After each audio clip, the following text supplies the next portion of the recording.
Assalamualaikum warahmatullahi wabarakatuh. Perkenalkan, kami dari kelompok 2 terdiri dari saya, Almariliansa Tamala, teman saya Aizur Rotul, dan Fatimatu Zahra. Pada kesempatan kali ini, kita akan membahas tentang unsur hara dan transportasinya. Tujuan kita membuat video kali ini yaitu untuk memenuhi tugas presentasi fisiologi tumbuhan, dan semoga materi kami bermanfaat untuk teman-teman semua. Selamat menyaksikan. Nah, sebelum kita ke pembahasan selanjutnya, kita harus tahu dulu nih, apa itu unsur hara. Unsur hara itu simpelnya adalah unsur-unsur yang dibutuhkan oleh tumbuhan sebagai bahan nutrisi untuk pertumbuhan dari tumbuhan tersebut. Nah, unsur hara ini juga terdiri dari beberapa jenis. Misalnya ada unsur hara esensial, yaitu unsur hara yang pokok harus ada bagi tumbuhan.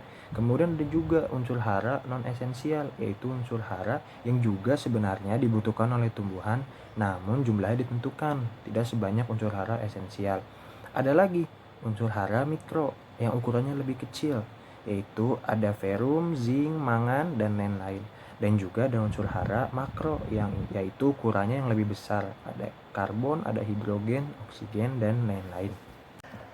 Oke, setelah kita mengetahui apa itu unsur hara, jenis unsur hara, dan kita juga harus tahu ternyata unsur hara itu punya kegunaannya masing-masing bagi tanaman itu sendiri.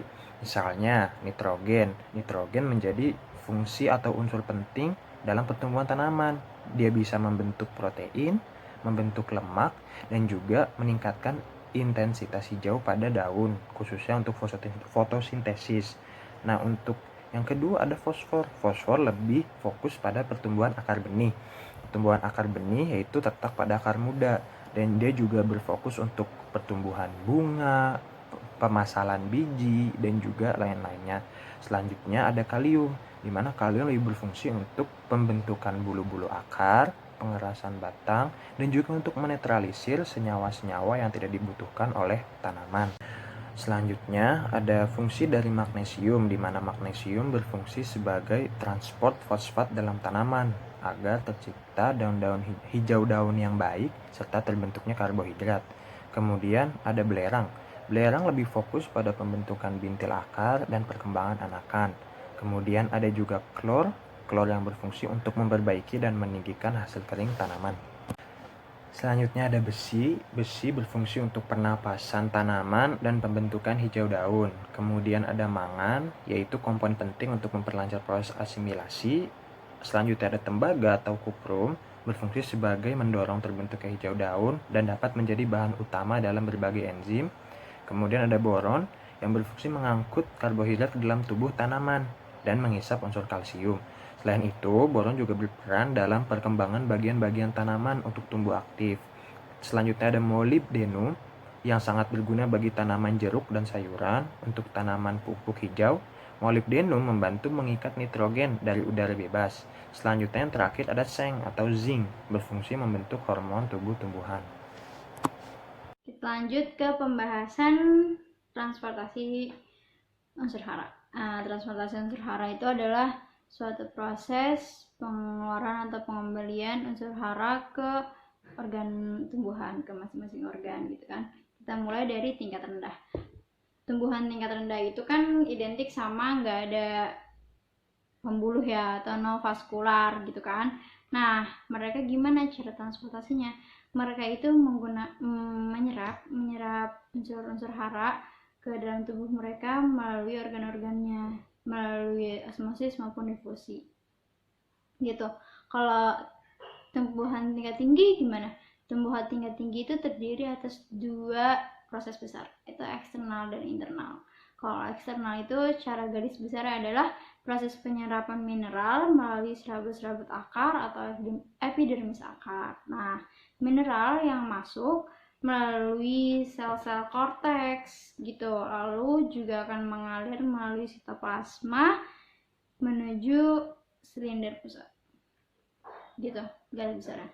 Sayangnya unsur-unsur hara di dalam tanah itu nggak mutlak, nggak cuma ion-ion kecil gitu di dalam tanah. Nah, mereka itu masuk ke dalam larutan tanah. Larutan tanah apa sih? Larutan tanah adalah air, ion digabung. jadi larutan gitu, kayak air yang isinya itu emang ada ion-ionnya, ion-ion unsur haranya. Nah, mereka tuh sangat penting bagi tumbuhan gitu. Gimana cara unsur hara ini masuk ke akar gitu? Dia itu perpindahannya itu deketin dulu, habis deketin baru masuk gitu. Deketinnya pakai apa? Pakai intersepsi dan persinggungan. Habis itu aliran massa, habis itu dilanjut sama difusi. Nah, penyerapan unsur hara dari ion terlarut, ingat ion terlarut karena dia ada di larutan tanah. Bila akar tanaman menyerap unsur hara dalam bentuk kation, maka akar akan mengeluarkan kation H+. Gitu. Ingat. Nah, kalau yang diserap oleh akar itu anion, maka dia akan mengeluarkan HCO3- dalam jumlah yang setara. Gitu, kayak ya udah menyeimbangkan yang ada di dalam tubuh tumbuhan dengan eksternalnya gitu. Nah, habis itu kan tadi aku bilang deketin dulu baru masuk. Nah, apa sih kata deketin dulu itu? Ya, ternyata deketin dulu itu adalah intersepsi dan persinggungan. Nih artinya ya, akar-akar itu atau serabut-serabut akar itu bersinggungan dengan ion pada tanaman, kayak singgung gitu, bersinggung. Nah, pertumbuhan akar yang nembus ke pori-pori tanah itu, nah dia tuh yang bersinggungan dengan si ion-ion. Nah, apabila di dalam lapisan tanah itu ada kayak sulfur yang benar-benar mutlak sulfur, kayak ion sulfur gitu, kayak gumpalan, terus ini ada akarnya atau serabut akarnya. Nah gitu, nggak segede gini juga sih, kayak kecil, gumpalan kecil, terus ternyata dia adalah ion sulfur. Nah, terjadilah pertukaran ion. Ion akan masuk ke dalam akar dengan menggunakan tadi tuh yang aku bilang, si KTK, atau aku udah bilang apa ya, KTK, kapasitas tukar kation. Ingat, kalau yang masuk kation yang dikeluarin H+, kalau yang masuk anion yang dikeluarin HCO3- dalam jumlah setara. Nah, tanaman yang KTK-nya udah tinggi, udah level atas gitu ya, mereka tuh cenderung suka narik kation bervalensi 2 gitu. Nah, udah habis itu udah bersinggungan, kita nggak langsung masuk sih, kayak masuk gitu. Nah, pakai apa? Pakai aliran massa. Nah, aliran massa ini memiliki arti bahwa ion dan bahan lain atau bahan larutan lain bersama aliran larutan air ke akar tanaman akibat transpirasi tanaman.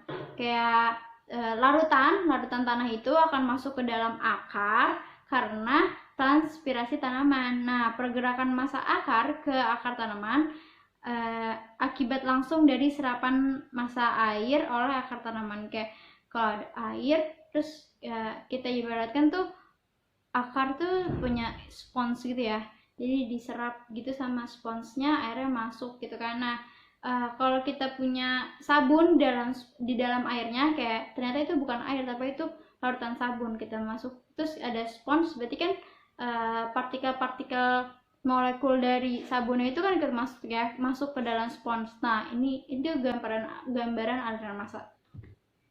Nah, iya, peristiwa tersedianya unsur hara yang terkandung dalam air ikut terbawa gerakan massa air ke permukaan akar tanaman. Gitu. Jadi ikut masuk juga dia, ikut ketarik juga dia si unsur haranya. Setelah bersinggungan tadi, dia ikut masuk tuh, dibolehkan masuk oleh si akar tanaman. Gitu. Lanjut ke pembahasan selanjutnya. Oke, lanjut ke yang ketiga. Yang ketiga ini mekanisme penyerapan unsur hara tanaman eksternal melalui difusi. Difusi, seperti yang kita tahu, difusi itu kan pergerakan molekul dari yang konsentrasinya tinggi ke konsentrasi yang rendah. Nah, di penyerapan unsur hara tanaman ini berarti karena terjadinya perbedaan konsentrasi. Gimana mekanismenya? Jadi, konsentrasi tinggi ini itu kita ibaratkan adalah tanah. Tanah itu kan pasti memiliki banyak unsur-unsur hara kan? Nah, dari tanah tersebut atau unsur-unsur hara tersebut nih, si konsentrasi tinggi itu bergerak atau berpindah ke permukaan akar tanaman. Permukaan akar tanaman ini berarti kita anggap sebagai konsentrasi yang rendah. Nah, difusi ini itu penyerapan unsur haranya lebih utama pada unsur P atau fosfor dan unsur kalium. Kemudian ada juga unsur Cu, unsur Mg, dan lain sebagainya. Nah, mekanisme penyerapan unsur hara yang internal itu ada dua mekanismenya. Dia melalui ke tengah akar sama ke daun, lewat daun. Nah, kalau angkutan hara ke tengah akar ini dia juga ada dua jalur. Yang pertama itu ada apoplas, yang kedua itu ada simplas. Kalau apoplas ini angkutan haranya dia melalui daerah-daerah bebas di antara sel-sel akar. Nah, maksudnya ini dia berarti melewati dinding sel dan membran plasma. Nah, jadi air itu dia masuk melalui daerah-daerah yang bebas tersebut. Nah, sampai mencapai ke endodermis. Di endodermis ini karena dia ada lapisan yang kedap air atau kita bisa sebut Casparian strip, akhirnya air ini nih dia harus masuk melalui membran plasma dan masuk lagi ke sitoplasma.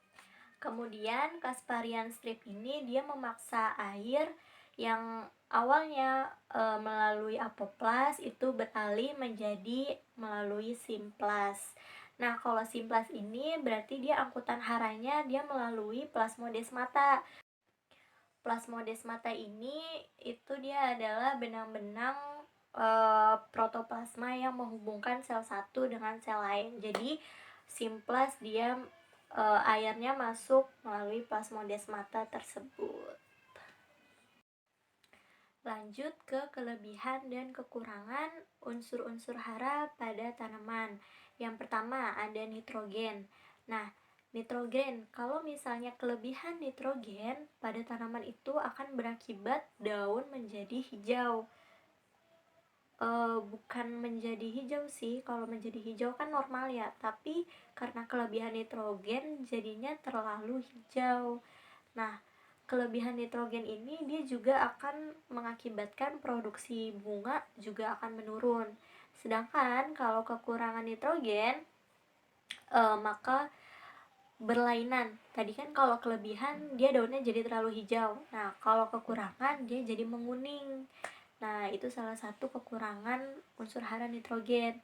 Kemudian dampak lain dari kekurangan unsur hara nitrogen itu dia juga akan memperlambat pertumbuhan tanaman. Kemudian dia juga akan mengurangi atau menurunkan produksi bunga pada tanaman itu sendiri.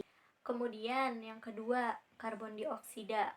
Kalau misalnya tanaman tersebut kelebihan karbon dioksida, maka dampaknya ini akan timbul bagian-bagian memutih pada daun. Jadi ada beberapa bagian pada daun ini yang akan memutih. Nah, kalau kekurangan karbon dioksida, maka daun akan menjadi kerdil dan lama-kelamaan dia bisa mati dari ujung daun. Nah, selanjutnya unsur magnesium. Kalau misalnya tanaman kelebihan magnesium, sebenarnya dia tidak terlalu berdampak banyak ya. Hanya saja ini akan mempengaruhi kadar pH tanahnya si tanaman tersebut. Nah, kalau misalnya kekurangan magnesium, maka dia akan muncul bercak-bercak kuning di permukaan daun. Kemudian ada lagi daun yang tua, dia akan perkembangan atau pertumbuhannya dia akan melemah. Unsur hara kalsium kalau misalnya kelebihan dia akan menyebabkan tanaman tersebut menjadi tinggi, tapi kekurangannya itu justru akan membuat tanaman tersebut tidak kokoh, tidak kuat. Kemudian ada lagi unsur hara kalium. Nah, kalium ini dia menyebabkan penyerapan unsur Ca atau kalsium dan Mg atau magnesium menjadi terganggu. Sedangkan kekurangan yang lain misalnya daunnya seperti terbakar. Jadi daunnya ini dia ada di pinggir-pinggirnya itu ada warna-warna coklat, kecoklatan, seolah-olah daun tersebut itu terbakar padahal dia kekurangan kalium. Kemudian ada lagi kekurangan fosfor. Nah, kekurangan fosfor ini dia akan mengganggu penyerapan unsur-unsur hara juga seperti besi atau Fe, kemudian tembaga atau Cu dan lain sebagainya. Kekurangannya daun tersebut akan menjadi coklat. Jadi di pinggir-pinggirnya daun tanaman tersebut itu terdapat warna kecoklatan kayak gitu. Lebih coklat ke ungu sih sebenarnya. Oke, sekian penjelasan dari kami. Kurang lebihnya mohon maaf. Kalau ada yang ingin ditanyakan, bisa ditanyakan. Akhirul kalam. Wassalamualaikum warahmatullahi wabarakatuh.